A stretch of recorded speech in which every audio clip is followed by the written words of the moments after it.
Good morning to all of you. Before starting the video, I would like to tell you that people who are new on the channel, subscribe to my YouTube channel, Gunjan Sharma Biology Foundation. And if you like the video, then share and like it so that each and every student gets a benefit during corona-related pandemic situations. Do not forget to press the bell icon to get the information of the videos uploaded by me immediately. After watching the video, please write your feedback in the comment section. Now, let's start today's video, which is related to 7th chapter of 10th class, Control and Coordination, part 2nd. Hope you like the video.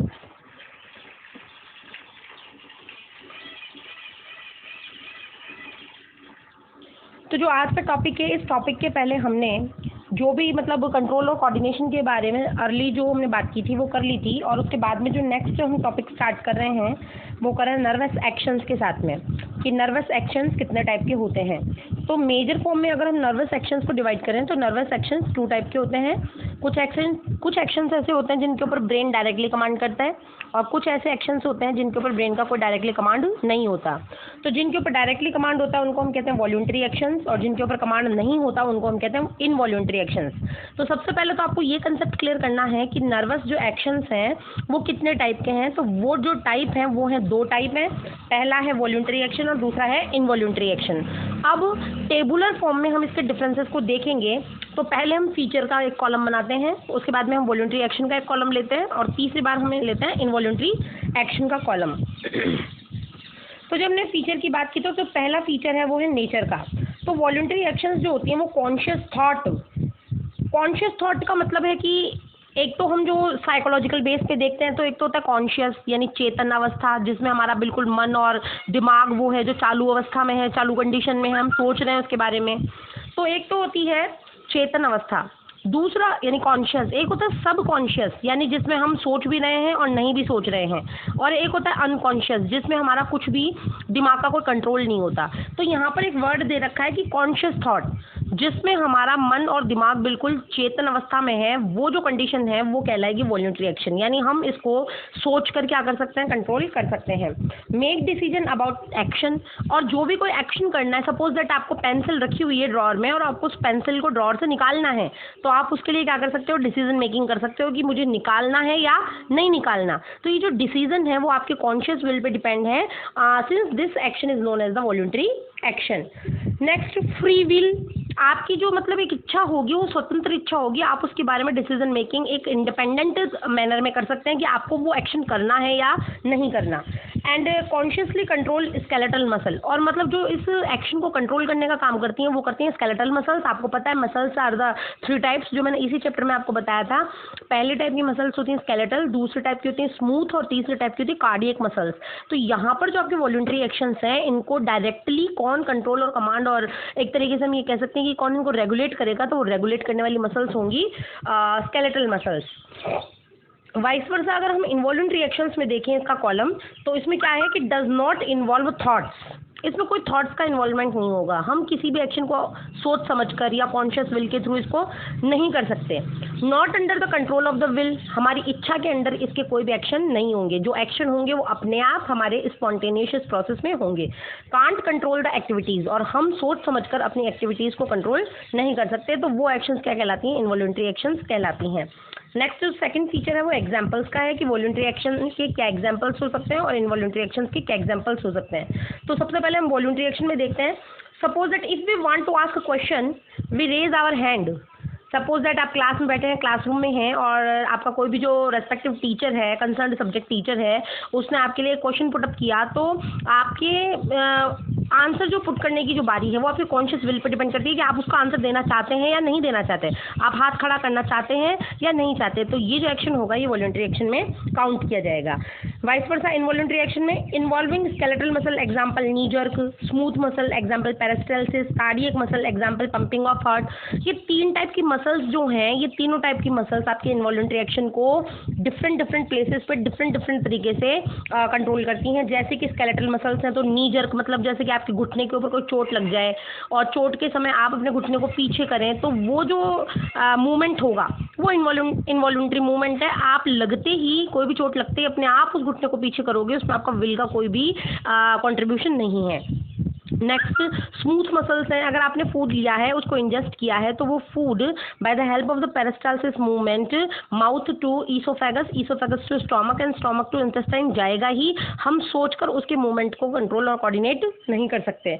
Third है cardiac muscle. जैसे ही हमारा birth होता है और दी and point death तक हमारा heart pump करता रहता है, हार्ट बीट हमारी कंटिन्यू रहती है, कार्डियक साइकिल हमारा कंटिन्यू रहता है, तो उसको भी हम कॉन्शियस विल के थ्रू कंट्रोल नहीं कर सकते। तो यहाँ पर जो कार्डियक मसल्स हैं वो भी इनवॉल्यूंटरी मसल का ही या इनवॉल्यूंटरी एग्जाम्पल, इनवॉल्यूंटरी एक्शन का ही एग्जाम्पल है।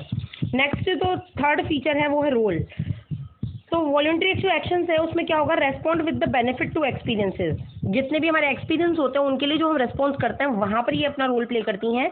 और इनवॉलंटरी जो होती है वो किसी भी डेंजर को अवॉइड करने के लिए, जैसे कोई डेंजर आ रहा है, आंखों में किसी ने तेज लाइट डाल दी, किसी ने हमारे पिन प्रिक कर दी, या फिर किसी हॉट ऑब्जेक्ट से हमारा हाथ टकरा गया, तो डेंजर को अवॉइड करने के लिए हम इनवॉलंटरी एक्शंस का रोल प्ले करवाते हैं। नेक्स्ट जो फीचर है वो है कंट्रोल्ड बाय। तो देखिए यहाँ पे वॉलंटरी एक्शंस जो कंट्रोल होंगी वो तो होंगी फॉर ब्रेन से। फॉर ब्रेन का मतलब ये हम अभी नेक्स्ट वीडियो के अंदर जो ब्रेन का टॉपिक करने वाले हैं तो वहाँ पे आपको पता लगेगा कि हमारे ब्रेन को 3 पार्ट्स में डिवाइड किया जाता है, फॉर ब्रेन, मिड ब्रेन और हिंड ब्रेन। तो यहाँ पर जो कंट्रोल्ड हैं वॉलंटरी एक्शंस जो होंगी वो फॉर ब्रेन और फॉर ब्रेन के भी सेरेब्रम वाले पार्ट से कंट्रोल होंगी। And coordinate incoming information initiated impulses send to the effector. और यहाँ से ही एक शरीर में कोऑर्डिनेशन होगा इम्पल्सेस को बुलाने का या इम्पल्सेस को लाने और ले जाने का। May spontaneously initiative actions without any sensory stimulation. और यहाँ पर भले ही हमें सेंसरी स्टिमुलेशन मिले या ना मिले, हम उसको कॉन्शियस विल के थ्रू उस एक्शन को कंट्रोल कर पाएंगे। इनवॉलंटरी एक्शंस का जो कंट्रोल होता है वो होता है हिंड ब्रेन के थ्रू। और हिंड ब्रेन में भी कौन सा, क्रेनियल रिफ्लेक्स एक्शन। नेक्स्ट उसके बाद में अगर स्पाइनल कॉर्ड से होता है तो वो स्पाइनल रिफ्लेक्स एक्शन। ये 2 एक्शंस की यहाँ पे बात की हमने। पहला तो हुआ है हिंड ब्रेन और दूसरा है स्पाइनल कॉर्ड। तो ब्रेन से जो नर्व्स निकलती हैं वो कहलाती हैं क्रेनियल नर्व, और जो स्पाइनल कॉर्ड से निकलती हैं वो कहलाती हैं स्पाइनल नर्व। तो इस तरीके से दोनों मिलकर ही इनवॉलंटरी एक्शंस को क्या करेंगी, कंट्रोल करेंगी। जिसका एग्जांपल दे रखा है यहाँ पे, ब्लिंकिंग ऑफ द आईज। हमारी आईज का जो झपझपाना है, आंखों का जो झपझपाना है, वो इसी में काउंट होगा। नेक्स्ट है स्पीड ऑफ एक्शन। जो वॉलंटरी एक्शंस है उनकी जो रेस्पॉन्सेज की जो स्पीड होगी वो स्लो होगी, as the cerebrum need time to think, because cerebrum को थिंक करने के लिए टाइम चाहिए। और इनवॉलंटरी एक्शंस जो होंगी वो रैपिड होंगी, तेज़ी से होंगी, क्योंकि as the cerebrum is not involve, यहाँ पे सेरेब्रम इन्वॉल्व नहीं होता। लास्ट जो सेक्शन है यहाँ पे डिफरेंसेस का, वो लास्ट फीचर है response to the same stimulus. एक ही स्टिमुलस अगर बार बार में आए तो कैसा रेस्पॉन्स होगा, तो पहले वाले में यानी वॉलंटरी में द सेम स्टिमुलस में प्रोड्यूस वेरियस रेस्पॉन्सेज। अगर सेम रेस्पॉन्स स्टिमुलस आप दोगे, बार बार क्वेश्चन आप पुट करोगे, तो हो सकता है आंसर देने की जो तरीका है, जो मोड ऑफ आंसरिंग है, वो क्या हो जाए, डिफरेंट हो जाए। Example, when you are hungry you may decide to eat, not to eat, और just need to drink water. अगर आप भूखे हो तो आप खुद डिसाइड करोगे कि आपको खाना है, नहीं खाना है, या फिर सिर्फ पानी पीकर ही काम चलाना है। तो ये कॉन्शियस विल के ऊपर डिपेंड करता है। Involuntary action, the same stimulus always result in the same responses. Her bar stimulus भी एक ही होगा और उसके अगेंस्ट होने वाला जो रिस्पॉन्स है वो भी सेम ही होगा। जैसे कि यहाँ पे एग्जांपल दे रखा है स्टीरियोटाइप रेस्पॉन्सेज। ऐसे रेस्पॉन्सेज को कहते हैं स्टीरियोटाइप, जिसमें स्टिमुलस और रेस्पॉन्स फिक्स होते हैं, उनको कहते हैं स्टीरियोटाइप रेस्पॉन्सेज। और इसमें एग्जांपल आ गया नी जर्क रिफ्लेक्स का। उसके बाद में हम टॉपिक पे आते हैं reflex action. It is a nerve mediated. Mediated का मतलब स्टार्ट करना। तो ये जो प्रोसेस है रिफ्लेक्स एक्शन को, इसको स्टार्ट करने का काम नर्व्स करती हैं। ऑटोमेटिक अपने आप स्टार्ट होता है। इनवॉल्यूंटरी नेचर में कैसा, ये इनवॉल्यूंटरी यानी कि मसल्स, इनको कॉन्शियस विल का इसके कोई रोल नहीं होता। And spontaneous response to a stimulus, किसी भी स्टिमुलस के लिए होने वाला स्पॉन्टेनियस यानी अपने आप होने वाला एक ये एक्शन है। Acting on specific receptor without consulting the will. और ये किसके ऊपर वर्क करता है, स्पेसिफिक रेसेप्टर के ऊपर वर्क करता है। उसमें हमारे विल का कोई भी रोल नहीं होता, हमारी इच्छा शक्ति का कोई भी रोल नहीं होता। It was discovered by Marshall Hall in 1833। Scientist का नाम इंपॉर्टेंट है। जो ये रिफ्लेक्स एक्शन है इसको डिस्कवर करने का जो काम था वो किया था मार्शल हॉल ने, और ये किया था 1833 में। Reflex action occurs in response to a stimulus where delay can be harmful. तो जो रिफ्लेक्स एक्शंस होते हैं वो ऐसे रिस्पॉन्सेज होते हैं जो पर्टिकुलर किसी स्टिमुलस के लिए किए जाते हैं, और अगर इसमें थोड़ी बहुत भी डिले यानी देरी हो जाए तो ये हमारे लिए हार्मफुल भी हो सकते हैं। Wider opening of people during dim light. यहाँ पर ये पीपल की स्पेलिंग गलत हुई है, इसमें प्यूपिल आएगा।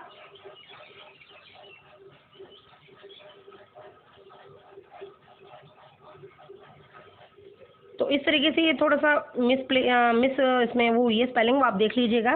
तो wider opening of प्यूपिल during the dim light, जैसे ही जो लाइट डिम होती है तो वैसे ही जो हमारी आईज में प्रेजेंट प्यूपिल होती है वो क्या हो जाती है, वाइड हो जाती है, चौड़ी हो जाती है, ताकि उसमें लाइट ज़्यादा एंटर कर पाए। और सलाइवेशन है, जैसे कि लार का निकलना है, तो ये सब इसके अंदर काउंट होते हैं। बाय रेगुलर एसोसिएशन हैबिट और practice can be converted into reflex action. अगर हम कंटिन्यू एक्सरसाइज कंटिन्यू प्रैक्टिस करते जाएं तो जो हैबिट और प्रैक्टिस है वो किस में कन्वर्ट हो सकती है, रिफ्लेक्स एक्शन में, जैसे कि राइटिंग का है, रीडिंग का है, ड्राइविंग का है, इस तरीके से। तो रिफ्लेक्स एक्शन को मैंने एक डायग्राम के थ्रू आपको समझाने की कोशिश की है। It is an automatic mean involuntary specific response to an organ caused by adequate sensory stimulus. Adequate का मीन होता है पर्याप्त, ऑप्टिमम। तो ये मैंने आपको डेफिनेशन में पहले ही समझा दिया। यहाँ पे ये देखिए फिश के फॉर्म एक स्टिमुलस दिखा, तो ये जो बियर है ये बियर जो है, बियर की जो आईज हैं ये रिसेप्टर हैं, ये रिसीव कर रही हैं उस सिग्नल को, स्टिमुलस को। नोज है उसके स्मेल को रिसीव कर रहे हैं, और ये जैसे ही जो रिसेप्टर इनको सेंसेस को कैच कर रहे हैं, इन्होंने ये सेंसेस किसको दे दिए, सेंसरी न्यूरॉन्स को। सेंसरी न्यूरॉन्स ये सेंस कैच करके किसको लेके जा रही है, सीएनएस को, और सीएनएस रिले न्यूरॉन्स के थ्रू मोटर न्यूरॉन को हेल्प कर रहा है, और मोटर न्यूरॉन आकर इफेक्टर ऑर्गन तक आ रही है। और ये बियर जो है इस जो स्टिमुलस के फॉर्म में जो फिश है उसको ये क्या कर रहा है, ग्रास्प कर रहा है या उसको ले रहा है। तो इस तरीके से ये जो पूरा आपके सामने एक डायग्राम या पिक्चोरियल जो रिप्रेजेंटेशन है ये रिफ्लेक्स एक्शन को शो कर रहा है। नेक्स्ट उसके बाद में अगर हम एक फ्लो चार्ट की बात करें कि पाथवे देखें कि किस तरीके से रिफ्लेक्स आर्क या रिफ्लेक्स एक्शन होते हैं, तो ये स्टार्टिंग जो होता है इस पाथवे का वो होता है स्टिमुलस के थ्रू। जैसे ही आप किसी स्टिमुलस को दोगे तो इसका इम्पल्स का फ्लो होगा, और ये स्टिमुलस पहुंचेगा रिसेप्टर या सेंसरी ऑर्गन्स तक। सेंसरी ऑर्गन या रिसेप्टर आपकी बॉडी में 5 होते हैं, ये हम बात कर चुके हैं। जैसे एग्जांपल के तौर पे यहाँ पे आईज और स्किन है। फ्लो ऑफ इम्पल्स होगा सेंसरी न्यूरॉन्स तक, जैसे ही ये रिसेप्टर्स हैं उनसे जुड़ी हुई होती हैं सेंसरी न्यूरॉन, वो इसको लेकर किसको देंगी, रिले न्यूरॉन्स को। और रिले न्यूरॉन्स कहाँ पर होती है, सीएनएस में ही होती हैं। ये रिले न्यूरॉन्स अपना जो भी कंट्रोल और कोऑर्डिनेशन और कमांड करने का प्रोसेस होंगी उस प्रोसेस को कर करा के डिफरेंशिएशन कर करा के किसको देंगी, मोटर न्यूरॉन्स को। और मोटर न्यूरॉन अपना जो भी मैसेज है वो इफेक्टर ऑर्गन्स को देंगी। इफेक्टर ऑर्गन कौन हो सकते हैं, मसल्स हो सकती हैं, ग्लैंड्स हो सकते हैं, टिश्यूज हो सकते हैं। और फाइनली इफेक्टर ऑर्गन उस स्टिमुलस के लिए क्या शो करेगा, रेस्पॉन्स शो करेगा। तो ये ऑल ओवर जो पाथवे है ये आपका रिफ्लेक्स आर्क है। तो यहाँ पे कई बार सब्जेक्टिव क्वेश्चन टाइप में भी क्वेश्चन आते हैं कि explain the reflex arc bye the help of the flow chart. तो 3 मार्क का क्वेश्चन इसके ऊपर पुट हो सकता है, या फिर what do you mean by the reflex arc 1 mark का क्वेश्चन हो सकता है, या फिर इनमें से किसी एक कंपोनेंट का नाम आपको पूछा जा सकता है, वो भी 1 मार्क ऑब्जेक्टिव क्वेश्चन में आ सकते हैं। तो इस तरीके से चैप्टर में ये जो टॉपिक है वो बहुत ही मोस्ट इंपॉर्टेंट टॉपिक है। नेक्स्ट उसके बाद में आता है रिफ्लेक्स आर्क के ऊपर। Reflex action require a stimulus, a receptor organ, sensory neuron, part of CNS, motor neuron and effector organ. ये सब इसके रिक्वायरमेंट्स हैं जो मैंने आपको डायग्राम में पहले से ही शो कर रखी हैं। आप एक बार वीडियो को पॉज करके इनको नोट डाउन कर लीजिएगा। तो अगर हम रिफ्लेक्स आर्क की बात करते हैं तो सबसे पहले रिफ्लेक्स आर्क तब फुलफिल होगा जब इसमें कोई पर्टिकुलर एक स्टिमुलस होगा। देन उस स्टिमुलस के बाद में उसमें एक रिसेप्टर ऑर्गन की अभी बात की कि हमारी बॉडी के अंदर रिसेप्टर ऑर्गन कितने टाइप के हो सकते हैं, 5 टाइप के हो सकते हैं। सेंसरी न्यूरॉन्स के साथ में मोटर न्यूरॉन्स होनी चाहिए, और सीएनएस के पार्ट के रूप में रिले न्यूरॉन होना चाहिए। और फाइनली जो है इफेक्टर ऑर्गन, यानी कि कोई particular tissue, particular muscle, particular gland. The pathway taken by the stimulus to travel from receptor organ to effector organ is known as the reflex arc. और most important, किसी भी competition को fight करने के लिए अगर डेफिनेशन के form में क्वेश्चन आता है, जैसे कि वहाँ पे नीट है या अदर कोई कॉम्पिटिशन एग्जाम्स हैं, तो वहाँ पे डेफिनेशन के फॉर्म में जो क्वेश्चन आते हैं, फिल इन द ब्लैंक्स आते हैं, या फिर आपके जो एम्स टाइप के एग्जाम्स हैं जिनमें रीजन असर्शन टाइप के क्वेश्चन आते हैं, तो वहाँ पे ये चीज़ें देखने को मिलती हैं। यहाँ से आप आंसर को ईजिली ग्रेस्प कर सकते हैं कि ऐसा पाथवे जो कहाँ से कहाँ तक है, जिसमें स्टिमुलस ट्रेवल कर रहा है कहाँ से कहाँ तक, रिसेप्टर से लेके इफेक्टर ऑर्गन तक, वो जो पाथवे है वो कहलाएगा रिफ्लेक्स आर्क। नेक्स्ट हम आते हैं रिसेप्टर ऑर्गन्स के ऊपर। इट इज़ अ टिश्यू और ऑर्गन, ये एक प्रकार के टिश्यू हैं या ऑर्गन हैं विच रिसीव्स द स्टिमुलस, जो क्या करते हैं, स्टिमुलस को रिसीव करते हैं ताकि नर्व इम्पल्स इनिशिएट हो सकें, स्टार्ट हो सकें। और ऐसे 2 एग्जांपल हमने दिए, या तो स्किन या ईयर एंड या आई, और इसके अलावा 2 भी रिसेप्टर और होते हैं। फिर यहाँ पे एक डायग्राम के थ्रू मैंने आपको रिफ्लेक्स आर्क को शो करने की कोशिश की है। ये हमारे पास एक स्टिमुलस है हॉट ऑब्जेक्ट के रूप में, और ये जो हमारा हैंड था, यहाँ पे जो हमारे जो टिश्यूज और ऑर्गन थे ये रिसेप्टर की तरह हैं। इसने इस हैंड ने इसको टच किया, रिसीव किए सेंसेस को, और यहाँ पर जो सेंसरी न्यूरॉन्स थी वो इसको लेकर गई कहाँ तक, रिले न्यूरॉन्स तक, जो सीएनएस का एक पार्ट है। और जैसे यहाँ पर जो भी कोई कंट्रोल कोऑर्डिनेशन का प्रोसेस होना था, उसके बाद में ये इफरेंट न्यूरॉन्स तक होते होते मोटर न्यूरॉन के पास में आए, मसल्स के पास में। और यहाँ पर जो इफेक्टर ऑर्गन है, जो मसल है, इफेक्टर ऑर्गन को इसने अपने मैसेज दिए, और इफेक्टर ऑर्गन ने अपने हाथ को क्या कर लिया, जस्ट पीछे कर लिया। तो ये जो आपके सामने ये कंसेप्ट है, ये है रिफ्लेक्स आर्क का। सेंसरी न्यूरॉन्स की बात करें तो they conductor of impulses from receptor to central nervous system. बस आपको एक ही कंसेप्ट याद रखना है कि ये क्या होती हैं, ये कंडक्टर हैं जो इम्पल्सेस को कंडक्ट यानी ट्रांसफर करती हैं कहाँ से कहाँ तक, रिसेप्टर से लेके सेंट्रल नर्वस सिस्टम तक। Part of central nervous system, तो इसमें क्या होगा, it is the spinal cord for most of the apparent reflexes. अगर मोस्ट ऑफ फॉर्म में या 85 या टू 90% में आप देखो तो इसको कंट्रोल करने का काम कौन करता है, spinal cord. That originate in the trunk and limb, और ये प्रेजेंट कहाँ पर होता है, आपके पीछे की तरफ जो आपका हेड के जस्ट नीचे पोर्शन होता है इसको आप ट्रंक कहते हैं, या फिर आपके जो हाथ पैर होते हैं जिनको आप लिम्स कहते हैं वहाँ पर ये होता है। Of the withdrawal of hand और फुट, इसके थ्रू हम हाथ या पैरों को विड्रॉ कर सकते हैं, पीछे खींच सकते हैं। कब पीछे खींच सकते हैं, जब उसके ऊपर प्रिक किया गया हो, किसी चीज़ को चुभाया गया हो, या फिर हमारी बॉडी के ऊपर नी जर्क यानी घुटनों के ऊपर कोई चोट लगी हुई हो। Of course information input is also sent to the brain. ये भी नहीं है कि ये इन्फॉर्मेशन ब्रेन तक नहीं पहुंची जाएगी, ये जो इन्फॉर्मेशन है स्पाइनल कॉर्ड के थ्रू होती हुई फाइनली ब्रेन तक भी जाएंगी। Brain is also used as part of the reflex arc. Brain भी रिफ्लेक्स आर्क के अंदर एक पार्ट के रूप में आएगा, बट कौन से केसेस में, सम केसेस में। जैसे कि एग्जांपल हो गया यहाँ पे क्लोजिंग ऑफ आईज का, as bright light falls on them. अगर किसी आई के ऊपर ब्राइट लाइट आती है तो वहाँ पर जो हम रिफ्लेक्स एक्शन करने वाले हैं उसमें थोड़ा बहुत कंट्रीब्यूशन किसका होगा, ब्रेन का भी होगा। सलाइवेशन में होगा, पेरिस्टाल्सिस में होगा, इंस्पिरेशन और एक्सप्रेशन जैसी प्रोसेस यानी कि सांस का अंदर लेना और सांस को बाहर छोड़ना, इन प्रोसेसेस में भी आपको ब्रेन की हेल्प देखने को मिलेगी। In central nervous system the impulse is transfer from sensory neuron to motor neuron through a relay neuron. और यहाँ पर जो मैसेज हैं वो सेंसरी न्यूरॉन से कहाँ पर आएंगे, मोटर न्यूरॉन में, और किसके थ्रू आएंगे, रिले न्यूरॉन के थ्रू। मोटर न्यूरॉन की बात करें तो they conduct motor impulse from central nervous system to the effector organ. फिर आपको कंसेप्ट के ऊपर ही बात करनी है कि ये अपने मैसेज को सेंट्रल नर्वस सिस्टम से लेकर कहाँ तक पहुँचाएगा, इफेक्टर ऑर्गन तक। नेक्स्ट इफेक्टर ऑर्गन को देखें, it is a muscle, gland और ऑर्गन। कुछ भी हो सकता है, मसल हो सकती हैं, ग्लैंड हो सकती हैं, ऑर्गन हो सकता है। The effector organ is activated by motor impulse, और ये एक्टिवेट हो जाता है मोटर इम्पल्स के through to provide suitable response, ताकि क्या किया जाए, उस स्टिमुलस के लिए एक पर्टिकुलर टाइप की रेस्पॉन्स को शो किया जाए। अब हम देखते हैं कि रिफ्लेक्स एक्शन के बारे में हमने इतनी सारी चीज़ें पढ़ी, तो रिफ्लेक्स एक्शन हमारे लिए इंपॉर्टेंट क्यों है। तो ये बहुत ही अच्छा टॉपिक है, बहुत इंपॉर्टेंट टॉपिक है, तो ध्यान से देखिएगा। मैंने 3 पॉइंट्स यहाँ पर आपके लिए चूज करके डाले हैं। तो पहला जो पॉइंट है वो है, it take overloading of the brain.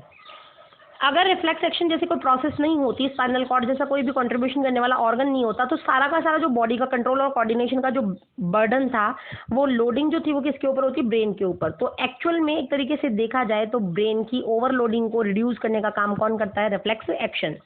Second point है, reflex action have survival value. अब ये जो रिफ्लेक्स एक्शन है ये सर्वाइवल वैल्यू को भी इंक्रीज करता है। सपोज दैट कोई इन्वॉलंटरी एक्शन है, जैसे ही कोई हमारे सामने कोई हार्मफुल इफेक्ट्स आ रहे हैं, तो उनके लिए अगर हमें तुरंत रेस्पॉन्स शो करना है तो वो जो रेस्पॉन्स शो करने की प्रोसेस होगी वो रिफ्लेक्स एक्शन के थ्रू ही होगी। थर्ड जो है, there is an immediate response to otherwise harmful stimuli without the brain having analyse the same. अब यहाँ पर जो रेस्पॉन्स होने वाली है वो इमीडिएट रेस्पॉन्स होने वाली है, जिसमें हार्मफुल जो स्टिमुलस है उनको डिटेक्ट कर लिया जाता है। डिफरेंसेस देखते हैं हम, जो बार बार में क्वेश्चन पुटअप होता है कि रिफ्लेक्स एक्शन और वॉकिंग के बीच में क्या डिफरेंस है। तो मैंने यहाँ पर उसके लिए आंसर सीधा ही आंसर के फॉर्म में आपके सामने टेबल बना के डाला है। तो देखिए, रिफ्लेक्स एक्शन जो है ये स्पॉन्टेनियस इमीडिएट रेस्पॉन्सेज हैं, अपने आप होने वाली रेस्पॉन्सेज हैं। It happen without will of individual. इसमें इंडिविजुअल की विल यानी इच्छा शक्ति का कोई भी योगदान नहीं होता, और it is control by the spinal cord, और ये कंट्रोल करने का काम कौन करता है इसको, स्पाइनल कॉर्ड। जबकि जो वॉकिंग है, वॉकिंग एक प्रकार का वॉलंटरी एक्शन है, जो हम चाहेंगे तभी हम वॉकिंग कर पाएंगे। Occurred with the will of the individual, ये हमारी सोच के ऊपर डिपेंड करता है, और कंट्रोल होता है किसके थ्रू, ब्रेन के थ्रू। नेक्स्ट हम बात करते हैं parts of human nervous system के ऊपर, कि ह्यूमन के नर्वस के सिस्टम के पार्ट्स कौन से हैं। तो अगर हम देखें कि रेगुलेटरी सिस्टम कौन से बॉडी के अंदर, कंट्रोल कोऑर्डिनेशन का क्या क्या पार्ट है, तो ये जो कंट्रोल कोऑर्डिनेशन के पार्ट है कम्युनिकेट करते हैं दो चीज़ों के माध्यम से। एक होता है न्यूरोनल ट्रांसमिशन और एक होता है सर्कुलेटरी सिस्टम। तो न्यूरोनल ट्रांसमिशन के थ्रू क्या होता है, कैरीज किया जाता है सिग्नल को कहाँ से कहाँ तक। तो कहाँ से कहाँ तक ट्रांसफर करने के लिए हमारी बॉडी में दो टाइप के जो सिस्टम है वो हैं। पहला है सेंट्रल नर्वस सिस्टम, दूसरा है पेरिफेरल नर्वस सिस्टम। तो सेंट्रल नर्वस सिस्टम उसके दो पार्ट होते हैं, number 1 brain, number 2 spinal cord, जो हम डिटेल में पढ़ने वाले हैं आगे के वीडियोज़ में। नेक्स्ट जो पेरिफेरल नर्वस सिस्टम होता है उसके भी दो डिफरेंशिएशन हमने किए यहाँ पे, ऑटोनॉमिक नर्वस सिस्टम और सोमैटिक नर्वस सिस्टम। जो ऑटोनॉमिक नर्वस सिस्टम है उसके दो पार्ट आगे जाके हो जाते हैं, सिंपैथेटिक नर्वस सिस्टम और पैरासिम्पैथेटिक नर्वस सिस्टम। और जो सोमैटिक नर्वस सिस्टम है उनके अंदर आती है नर्व्स, जिसमें ब्रेन से निकलने वाली नर्व्स हो जाएंगी आपके क्रेनियल नर्व्स, और स्पाइनल कॉर्ड के थ्रू निकलने वाली नर्व्स आ जाएंगी स्पाइनल नर्व्स। और पर्टिकुलर अगर ह्यूमन की बात करें तो ह्यूमन में क्रेनियल नर्व की संख्या होती है 12, और जो स्पाइनल नर्व्स होती हैं वो होती हैं 31। नेक्स्ट अगर हम देखें सर्कुलेटरी सिस्टम में, तो सर्कुलेटरी सिस्टम क्या करता है, सिग्नल्स को कैरी करता है किसके थ्रू, एंडोक्राइन ग्लैंड्स के थ्रू। और एंडोक्राइन ग्लैंड्स जो होती हैं वो सिक्रेट करती हैं किसको, हार्मोन्स के थ्रू। तो एक तरीके से ये केमिकल कोऑर्डिनेशन होता है। और इसके अंदर ये यहाँ पर हमने 3 4 5 6 भी हैं, मेन एंडोक्राइन ग्लैंड्स को दिया है, pancreas, adrenal, pituitary, thyroid, gonads. तो इस तरीके से ये यहाँ पर हमने एक फ्लो चार्ट के फॉर्म में आपको कंसेप्ट मैप के थ्रू समझाने की कोशिश की है। आज का वीडियो आपको कैसा लगा? जैसा भी आपको कोई रेस्पॉन्सेस फीडबैक हो तो कमेंट सेक्शन में लिखकर ज़रूर बताएं। अगर आपको वीडियो अच्छा लगा तो ज़्यादा से ज़्यादा इसको शेयर करें और लाइक बटन को ज़रूर प्रेस करें। और आगे के अपकमिंग वीडियोस के लिए आप चैनल के साथ में मतलब एक तरीके से बॉन्डिंग बना के रखें, ट्यूनिंग बना के रखें। और नेक्स्ट ज़्यादा से ज़्यादा चैनल को सब्सक्राइब करें। घर पे रहें, सुरक्षित रहें। Have a nice day.